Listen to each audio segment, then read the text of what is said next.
अस्सलाम वालेकुम। सरकार आज रात एक बड़ा अफसोसनाक वाक़या होया कि महाजिर कैंप कोटली 16 ने अंदर आवारा कुत्ते उन्हें हमला किया। एक ये जड़ी है दुंबी ये मारी है, वो जड़ा दुंबा आ उसी शदीद जड़ा है वो जख्मी होया ना।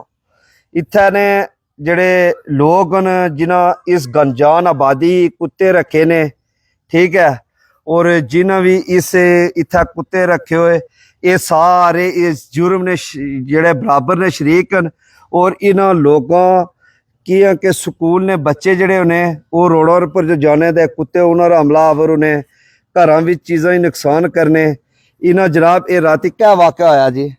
ये सुबह जी इतना कुत्ते से 15-20 हमारे पड़ोस ने कुत्तियाँ रखी हैं, ठीक है। उन्हें मैं एक गरीब आदमी हाँ, ये हालात सुन देखो, मैं रोटी चाहिए इस दुम्बे खवा ली आज सो मेरी ये हालात है ही किनो।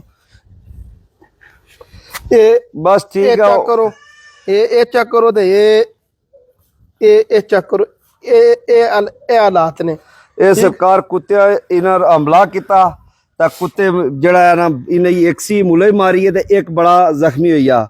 बल्दिया चढ़ोइया का रिक्वेस्ट है कि जितने भी आवारा कुत्ते रोडों पर उन्हें ये फिल फोर मारिया जाए। और जिन्हों लोगों भी ये कुत्ते घरों में पाले ने, इस महल्ले ने नज़दीक तरीन जेड़े भी कुत्ते इस विच शामिल सन उन्होंने मालका भी अस चंगी तरह जाने उन्होंने ना पर FIR हो सी कि इत्थे स्कूल बच्चे जो ने कुसा ने बच्चे ही मारी छोड़न, कुसा ने और बड़ा नुकसान करन।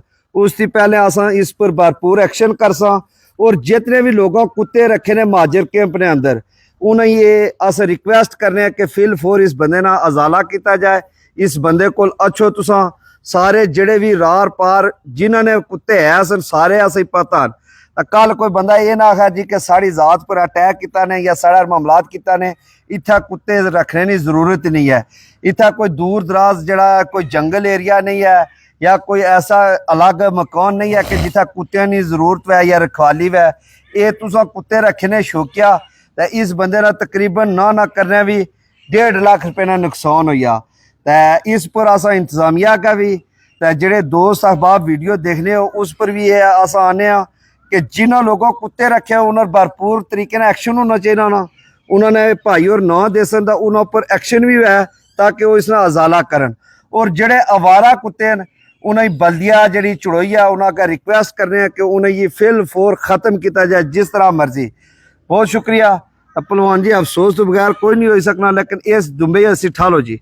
इस तरह बहुत भैड़ होया कि दुंबा इतना जबरदस्त इसने कलाड़ी सी तो कुत्ते जड़ा फाड़ी चीड़ी तो बिल्कुल खत्म करी रख छोड़ी। तुम हालत देखो, यकीन करो कि बंदा इतना लाइव देख ही नहीं सकना। और बहुत बड़ा नुकसान है आवारा कुत्ते नहीं वजह थी और लोगों ने लापरवाही नहीं वजह थी। ये देखो जी, बस छोड़ो।